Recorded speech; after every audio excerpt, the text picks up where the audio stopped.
చేసింది 10 సినిమాలే అయినా ప్రపంచవ్యాప్తంగా గుర్తింపు తెచ్చుకున్న దర్శక ధీరుడు ఎస్ఎస్ రాజమౌళి.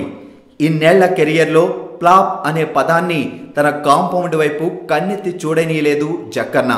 బాహుబలితో తెలుగు సినిమా స్టామినాని ప్రపంచానికి చాటి చెప్పిన రాజమౌళి ప్రస్తుతం బాహుబలికి కంక్లూజన్ ఇచ్చే పనిలో ఉన్నాడు. నూనూకు మీసాల ప్రాయంలోనే రికార్డ్స్ బద్దలు కొట్టి హిట్స్ ఫ్లాప్స్ తో సంబంధం లేకుండా తన యాక్టింగ్ తో డాన్సింగ్ స్కిల్స్ తో మాస్ ఇమేజ్ ని సొంతం చేసుకుని తారాపదంలో దూసుకెళ్తున్నాడు యంగ్ టైగర్ ఎన్టీఆర్. కెరియర్లో 25వ సినిమా మైలురాయిని నాన్నకు ప్రేమతో సినిమాతో చేరుకోబోతున్నాడు తారక్. బాహుబలి 2ని త్వరగా కంప్లీట్ చేసి 2016 ఎండ్లో రిలీజ్ చేయాలన్నది జక్కన్న ప్లాన్.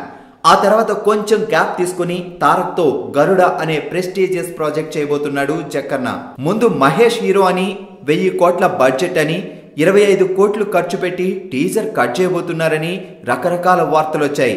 చేస్తే తారక్ తో దానవీర సూరకర్ణ చేస్తా అని మొన్న మధ్య తన మనసులో మాట బయట పెట్టాడు రాజమౌళి. ప్రస్తుతం వినబడుతున్నవి పుకార్లే అయినా గరుడ మాత్రం తారక్కే అనే మాట కూడా వినిపిస్తోంది. త్వరలోనే జక్కన్న నోట తారక్ గరుడ మాట వినబడితే బాగుంటుందని ఈగర్ గా వెయిట్ చేస్తున్నారు తారక్ ఫ్యాన్స్. మాస్ మహారాజా రవితేజ బెంగాల్ టైగర్ గా భారీ ఎక్స్పెక్టేషన్స్ మధ్య ఈ రోజు ఆడియన్స్ ముందుకొచ్చాడు. బాక్స్ ఆఫీస్ దగ్గర బెంగాల్ టైగర్ ఏ రేంజ్ లో గర్జించాడో చూద్దాం.